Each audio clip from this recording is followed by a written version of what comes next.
বরিশালে প্রতিদিন নতুন নতুন ডেঙ্গু আক্রান্ত রোগী ভর্তি হচ্ছে বিভিন্ন হাসপাতালে। এডিস মশার ছোবলে গত কয়েক মাসে ৫৯ জনের প্রাণ গেছে। শঙ্কিত রোগী ও স্বজনরা, বিশেষজ্ঞরা বলছেন ডেঙ্গু প্রতিরোধে সমন্বিত উদ্যোগ প্রয়োজন। গত ৬ দিন ধরে ডেঙ্গুতে আক্রান্ত সন্তান নিয়ে হাসপাতালে আছেন নাজমা বেগম। জ্বর, বমির সঙ্গে প্লাটিলেট কমে যাওয়ায় শঙ্কিত তিনি। এদিকে ১০ দিন ধরে চিকিৎসা নিচ্ছেন মেহেন্দিগঞ্জের রিয়াজুল শেখ। জ্বর ভালো হলে আরও ৩ দিন রাখা হয়েছে পর্যবেক্ষণে।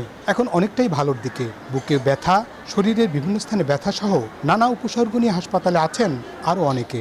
ডেঙ্গু হয়েছে আজকে ৬ দিন, কিন্তু পরশুদিন ভর্তি করাইছি, প্লাটিনে কমছে। পরশুদিন হলে ৮৫,০০০, কালকে হয়েছে ৬০,০০০। গায়ে শরীরে অনেক ব্যথা। সঠিক প্যাড আর সঠিক তথ্য দিয়ে এসব সামলে নিব এক হয়ে। Mona Lisa sanitary napkin. এবং প্রত্যেক হাঁটুতে, ঘাড়ে, মাথায়, পিঠে। আমার এই পর্যন্ত প্রায় ১০ দিনের মতো, ১০ দিনের বেশি হয়ে গেছে। এখন আল্লাহ তো বাঁচে, পরীক্ষা দিছে, পরীক্ষায় ধরা পড়ছে ডেঙ্গু। হাসপাতালে ভর্তি রোগী ও স্বজনরা ভয় ও শঙ্কার মধ্যে দিন কাটাচ্ছেন। মশক নিধনে কার্যকর কোনো পদক্ষেপ না থাকায় এমন অবস্থা বলছেন বিশেষজ্ঞরা।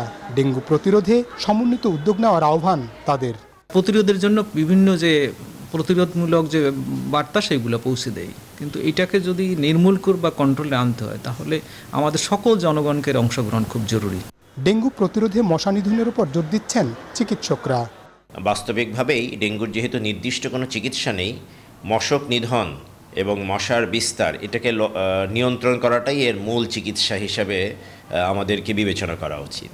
বরিশালে সরকারি হিসেবে চলতি বছর ৭,২৩০ জন রোগী শনাক্ত হলেও বেসরকারি হিসেবে এ সংখ্যা অনেক বেশি বলছেন চিকিৎসকরা। সাইফুর রহমান মিরন, নিউজ 24, বরিশাল।